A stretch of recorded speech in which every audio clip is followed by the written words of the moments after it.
नमस्कार साथियों, आपका बहुत बहुत स्वागत है 26 फरवरी 2023 की दैनिक समसामयिकी में। और आज की ये जो क्लास होगी किसी भी परीक्षा को निस्तनाबूद करने के लिए पूरी तरह से तैयार है। तो पेन पेपर उठाइए और लग जाइए, क्योंकि जो पानी से नहाएगा वो केवल लिबास बदलेगा और जो पसीने से नहाएगा वो इतिहास बदलेगा। तो आपको इतिहास बदलना है। आइए देखते हैं आज की क्या है महत्वपूर्ण सुर्खियां। 1987 छत्तीसगढ़ कैडर के भारतीय प्रशासनिक सेवा के अधिकारी श्री वी आर सुब्रमण्यम ने नीति आयोग के सीईओ के रूप में कार्यभार किया ग्रहण।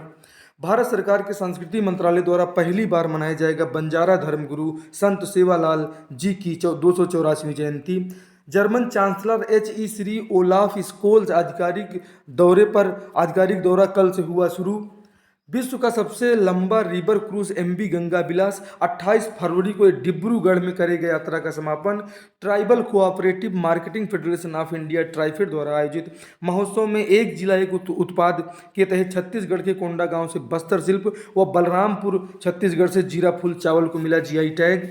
आयुष मंत्रालय ने असम के कांजीरंगा राष्ट्रीय उद्यान में पहले चिंतन शिविर का करेगा आयोजन।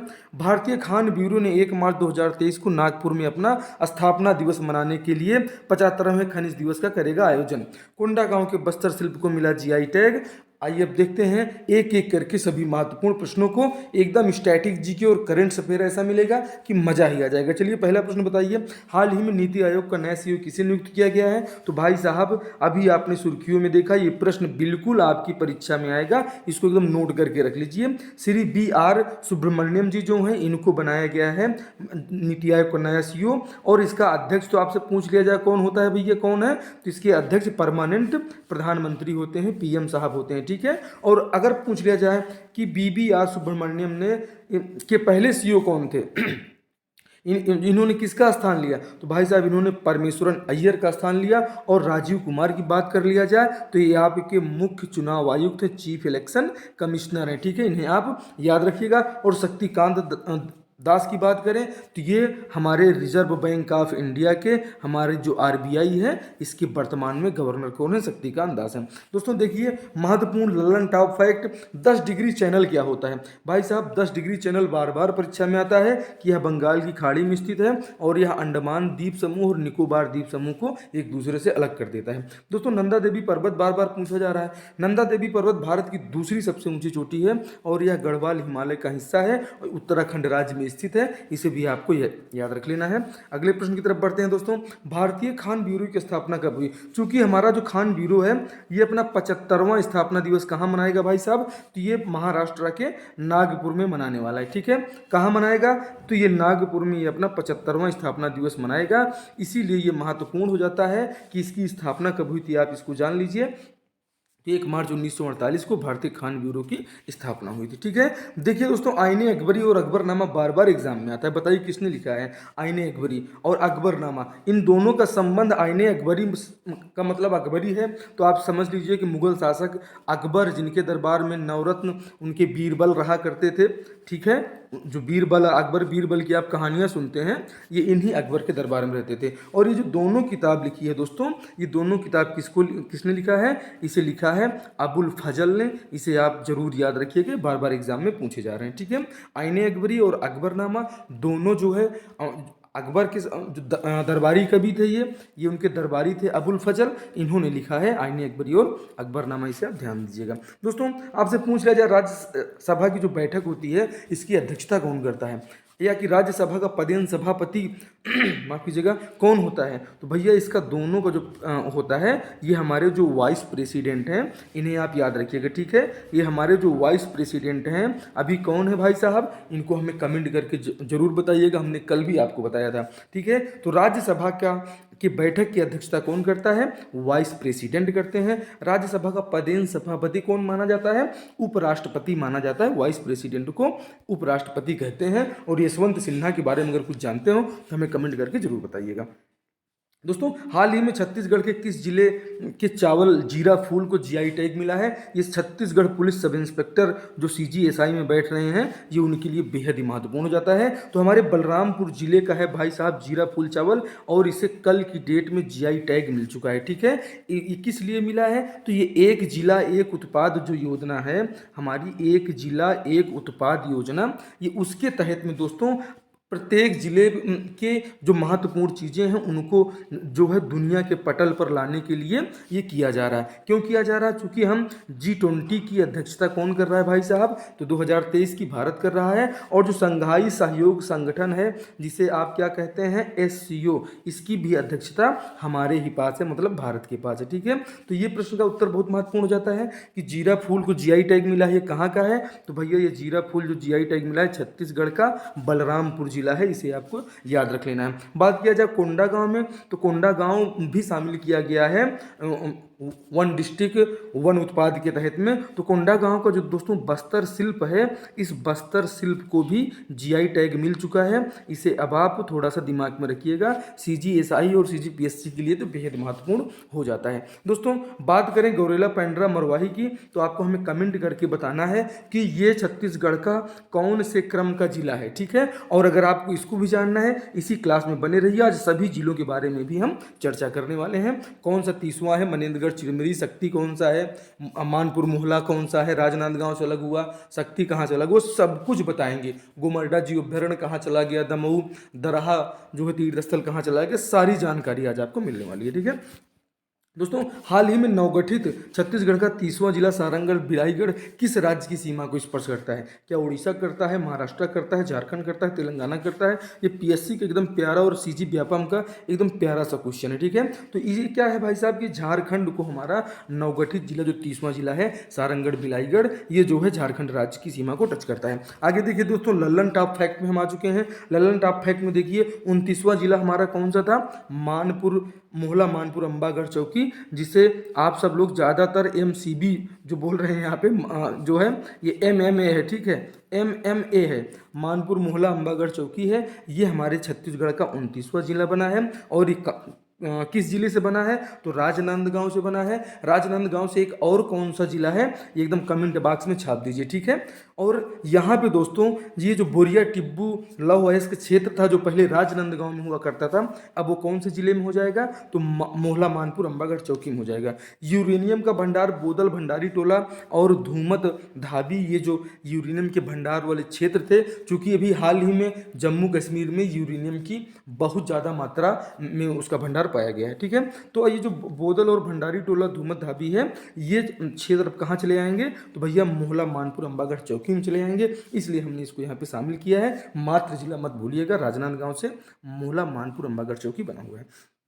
दोस्तों यहाँ पर बहुत ही महत्वपूर्ण है, क्या है कि शिवनाथ नदी का जो उद्गम है ये पाना बरस पहाड़ी से हुआ है, अंबागढ़ चौकी में हुआ है। अगर जिला पूछ लिया जाए शिवनाथ नदी का उद्गम छत्तीसगढ़ के किस जिले से हुआ है, तो ये अब मोहला मानपुर अंबागढ़ चौकी हो जाएगा। ठीक है, इस जिले से हुआ है जो पहले राजनांदगांव जिला था, अब ये राजनांदगांव जिले से कटकर शिवनाथ नदी का उद्गम स्थल पाना बरस पहाड़ी जो है, अब ये मोहला मानपुर अंबागढ़ चौकी जिले में आ चुका है। दोस्तों यहीं से कोटरी नदी का उद्गम होता है जो मोहला तहसील में है। शिवनाथ नदी का जो उद्गम होता है पाना बरस पहाड़ी अंबागढ़ चौकी में है। और दोस्तों जो चितवा डोंगरी राजनांदगांव हम लोग याद करके रखे थे भाई साहब, ये नवपाषाण कालीन पुरातात्विक स्थल है, इसकी आकृति सी ड्रैगन के समान है। तो अब ये चितवा डोंगरी कहाँ चला गया भैया? तो पहले कुछ दिन हम लोग चितवा डोंगरी दुर्ग में पढ़े, फिर राजनांदगांव में पढ़े, अब हम चितवा डोंगरी को कहाँ पढ़ेंगे? तो मोहला मानपुर अंबागढ़ चौकी में चितवा डोंगरी चला गया है। इसलिए ये आपके फैक्ट CGSI में आने ही वाले हैं, बिल्कुल आप इसे स्टार लगा के रखिए। और अगर कंधे पे स्टार लगाना है तो ये स्टार यहाँ पे दो ठो भी लगा लीजिए। इसके खोजकर्ता जरूर पूछे जाएंगे, रमेंद्र नाथ मिश्र और भगवान सिंह बघेल को बता दीजिएगा। ठीक है, आगे बढ़िए। 30वां जिला देख लीजिए, एकदम चलते चलते लल्लन टॉप है ये 30वां जिला हमारे छत्तीसगढ़ में, उसका नाम है सारंगढ़ बिलाईगढ़। ये किस जिले से बना है भैया? तो रायगढ़ और बलौदा बाजार, मतलब दो जिलों की सीमाओं से थोड़ा थोड़ा भाग काट काट के इसको बनाया गया है। दोस्तों जो गोमर्डा वन्यजीव अभ्यारण्य हम लोग अभी तक रायगढ़ में पढ़ते थे, अब गोमर्डा वन्यजीव अभ्यारण्य हम लोग कहाँ पढ़ेंगे? तो हम सारंगढ़ बिलाईगढ़ में पढ़ेंगे, इसे याद रखिएगा। दोस्तों इस गोमर्डा वन्यजीव अभ्यारण्य किसके लिए प्रसिद्ध है? तो यहाँ पे सोन कुत्ता पाया जाता है, इसकी स्थापना 1975 में हुई थी, इसे भी आप याद रखिएगा। यहाँ पे दोस्तों अगला जिला हम देख लेते हैं कि 31वां जिला हमारा है खैरागढ़ छुईखदान गंडई। खैरागढ़ जो वाकई में बहुत ही राजगुण की देसी रियासत रह चुकी है खैरागढ़, और जो बैरागी वंश की देसी रियासत थी छुईखदान थी।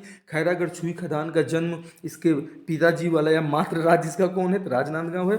दोस्तों ये खैरागढ़ छुईखदान बहुत महत्वपूर्ण हो जाता है क्योंकि खैरागढ़ छुईखदान एरिया में आपकी मैकल पर्वत श्रेणी आती है और यहाँ से 3 नदियों का उद्गम हुआ है। आमनेर नदी, मुस्का नदी, पिपरिया नदी का उद्गम मैकल पर्वत श्रेणी खैरागढ़ छुईखदान से हुआ है। छुईखदान दोस्तों बहुत ही प्रसिद्ध है पान की खेती के लिए, इसे भी आप याद रखिएगा। ललन टॉप फैक्ट में आप देखिए 31वां जिला छुईखदान में ही देखिए कि इंदिरा कला संगीत विश्वविद्यालय जो एशिया, छत्तीसगढ़ भारत का ही नहीं एशिया का पहला संगीत विश्वविद्यालय था। इसकी स्थापना 14 अक्टूबर 1956 को हुई थी। नाम क्या है, इंदिरा कला संगीत विश्वविद्यालय। इसे आप याद रखिएगा, ये आपका 31वां जिला है। ठीक है, 32वें जिले की तरफ हम लोग बढ़ते हैं जिसे आप लोग MCB कहते हैं। ठीक है, ये अब आया भाई साहब MCB। MCB कहाँ से बना है, कोरिया से बना है।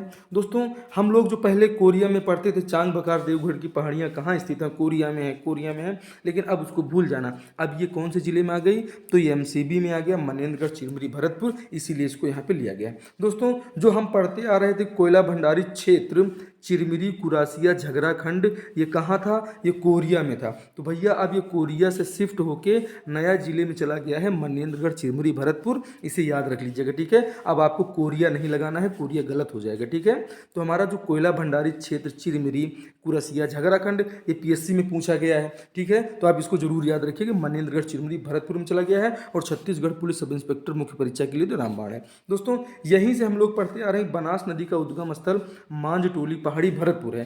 पहले ये भरतपुर कोरिया डिस्ट्रिक्ट में आती थी, लेकिन अब ये भरतपुर कहाँ चला गया, मनेन्द्रगढ़, चिरमिरी में चला गया। ठीक है, ये नया जिला बन चुका है।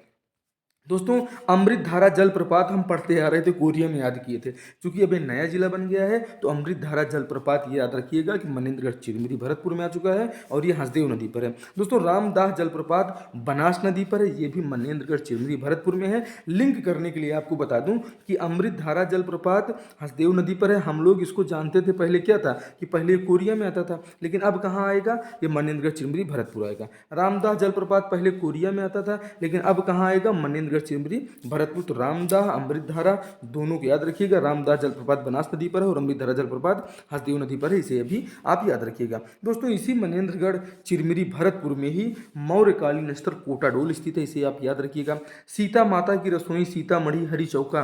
दोस्तों भगवान राम का जो राम वन गमन पथ है, 9 स्थान जो छत्तीसगढ़ के शामिल हैं, ये पूछा जाएगा कि राम वन गमन पथ में छत्तीसगढ़ के कितने स्थल शामिल हैं, तो आप बता दीजिएगा 9 स्थल शामिल हैं। दोस्तों भगवान श्री राम का पहला पड़ाव छत्तीसगढ़ में यहीं सीतामढ़ी हरचौका में हुआ था और माता सीता मैया ने क्या किया, यहाँ पे अपनी रसोई बनाई थी, खाना पीना बना के उन्होंने खिलाया था, इसलिए रामगमन पथ में इसका बहुत ही महत्वपूर्ण योगदान है। ये यूपी के भी एग्जाम के लिए महत्वपूर्ण हो जाता है, क्योंकि भगवान श्री राम उत्तर प्रदेश की अयोध्या से चले थे और उनका जो छत्तीसगढ़ में पहला पड़ाव हुआ था इसी जो है सीतामढ़ी हरचौका में होता है, ऐसा माना जाता है, इतिहास में ये लिखा हुआ है। तो अब ये जो है सीतामढ़ी हरचौका कौन से जिले में आ जाएगा भैया, तो ये आ जाएगा मनेन्द्रगढ़, चिरमिरी, भरतपुर में आ जाएगा, इसे आप याद रखिएगा। ठीक है दोस्तों, यहीं पर आप देखिए कि हंसदेव, ये मनेन्द्रगढ़, चिरमिरी, भरतपुर में ही हंसदेव और हंसिया नदी के संगम पर मैरिन फॉसिल्स पार्क स्थित है। यहाँ पर 25 करोड़ साल पुराने समुद्री जीवाश्म पाए गए हैं। एकदम टॉप का क्वेश्चन है, छत्तीसगढ़ की कोई भी परीक्षा हो ये पूछा जा रहा है, आप उसे याद रख लीजिएगा। ठीक है, आगे देखिए छत्तीसगढ़ का 33वां जिला कौन सा है भाई साहब, ये जांजगीर चांपा है। और आप बने रहिए, ये जो है चूंकि करंट से है और CGSI के लिए बहुत ही महत्वपूर्ण है, आपको पूरे करंट समाप्त आपको कंप्लीट करवाएंगे। मात्र जिला इसका जांजगीर चांपा से कौन सा जिला बना, शक्ति। अब जिसका नाम ही शक्ति है तो आप शक्ति बिलासपुर में कभी कभी पढ़ते आ रहे थे, लेकिन अब वो सब नहीं पढ़ना है। ये शक्ति की हम बात कर रहे हैं जांजगीर चांपा वाले। ठीक है, जांजगीर चांपा जो अलग होकर 33वां जिला हमारे राज्य का बना है। और महानदी पर कलमा बैराज और साराडी बैराज इसी शक्ति जिले में स्थित है। दमऊ दरहा जलप्रपात गुंजी में है, ये गुंजी कहाँ पड़ेगा, शक्ति जिले में पड़ेगा। चंद्रहासनी माता का मंदिर पहले कहाँ था, जांजगीर चांपा में था, अब ये मंदिर कहाँ शिफ्ट हो गया, तो शक्ति जिला में शिफ्ट हो गया। दोस्तों चंद्रहासनी माता का मंदिर महानदी, मांड और लात नदियों के संगम पर है और जो 52 शक्तिपीठ हैं उनमें से एक ये शामिल है दोस्तों। ठीक है, और यहीं पे आप देखिए सातवाहन काल का जो जो काष्ठ स्तंभ है इसी अब शक्ति जिले में पाया गया है। और पहले हम जांजगीर चांपा पढ़ते थे। सातवाहन जो राजा थे अपीलक का जो मुद्रा थी बालपुर में प्राप्त हुई थी, ये कहाँ थी? पहले जांजगीर चांपा में प्राप्त हुई थी, लेकिन अब ये शिफ्ट हो गई कहाँ? शक्ति जिला बन गया। तो वहाँ जो है सातवाहन राजा बरदत्त श्री का अभिलेख गुंजी में मिला है। गुंजी कहाँ है? शक्ति जिला में है। और इसमें ये उल्लेख है कि 1000 गाँवों को दान दिए जाने का उल्लेख यहाँ पे किया गया है। दोस्तों महाभारत कालीन स्थल दमोदरा यही गुंजी में है, और महाभारत के वन पर्व में उल्लिखित जलकुंड भी यहीं स्थित, इसे आप याद रखिएगा। साहित्य का तीर्थ स्थल इसे बालपुर को कहा जाता है।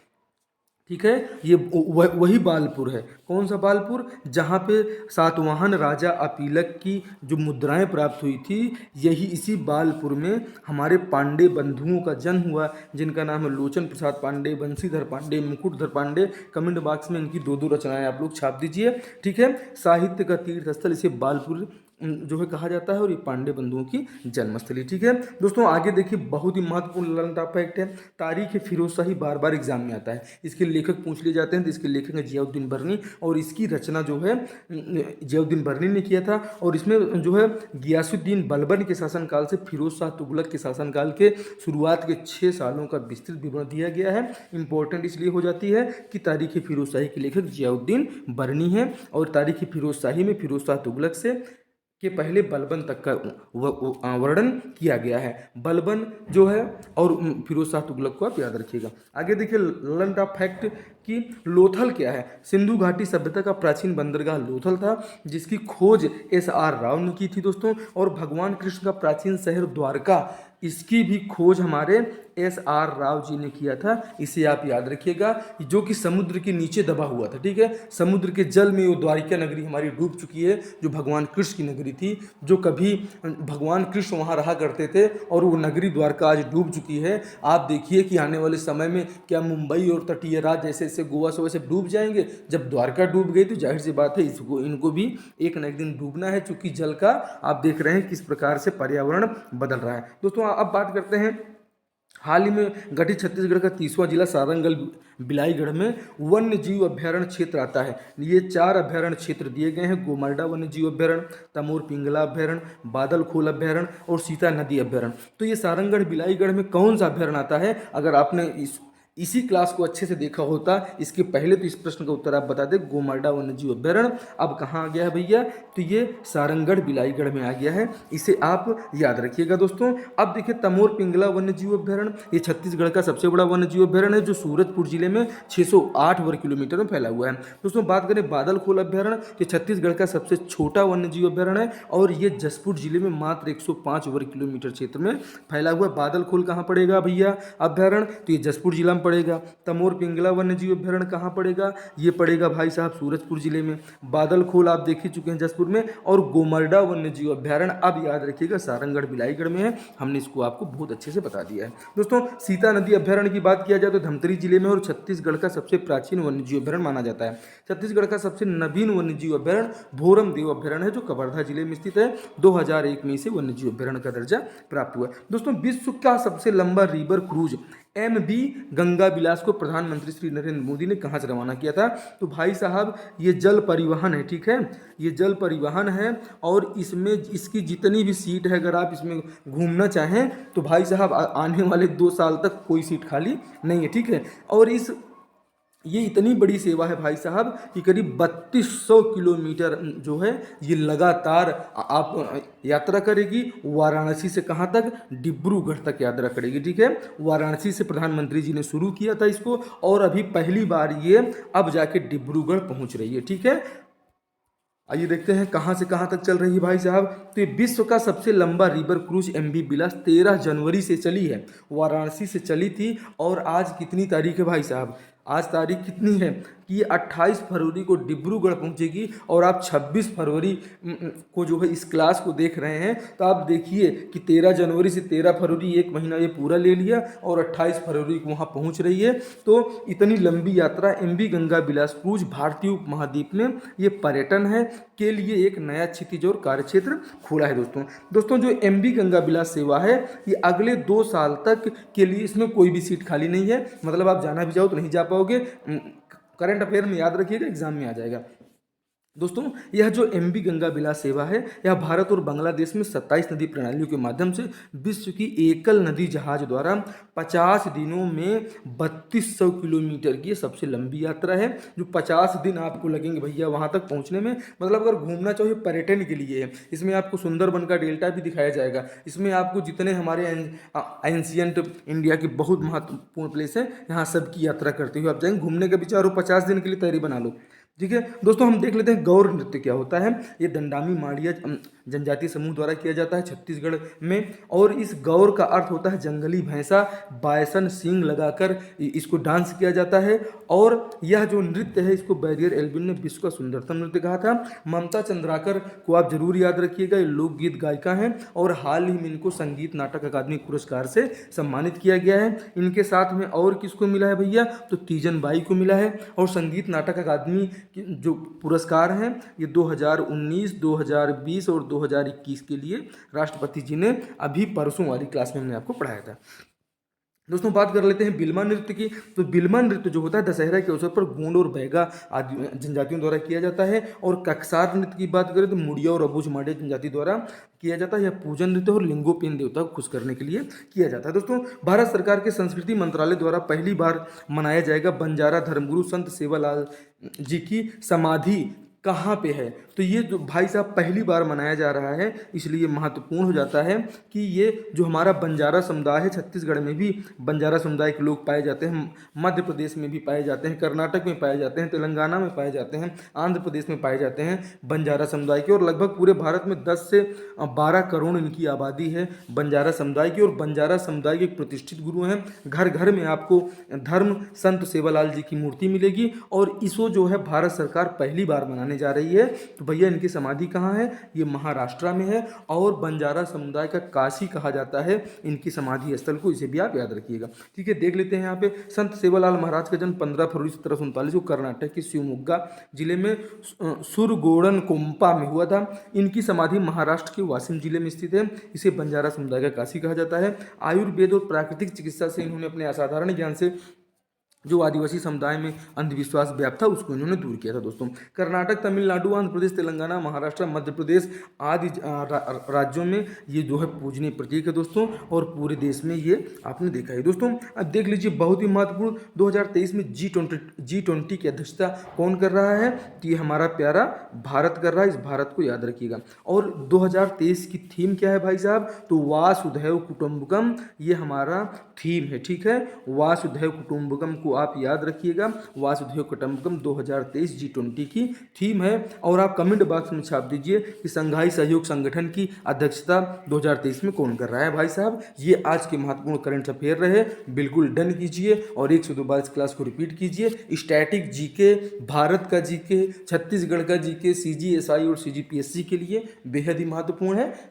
आपसे मिलते हैं अगली क्लास में अगले करंट अफेयर के साथ में। बिल्कुल ऐसे तैयारी के साथ रोज़ दोस्तों में अपने वीडियोस को शेयर कीजिए और ज़्यादा से ज़्यादा लोगों को चैनल को सब्सक्राइब कीजिए और हमारे उत्साह को बढ़ाइए। हम आज के लिए मेंस क्वालिफाई कराने वाली क्लास CGSI मेंस क्वालिफाई करना है, तो इस क्लास को पूरा देखना है। जय हिंद, जय भारत।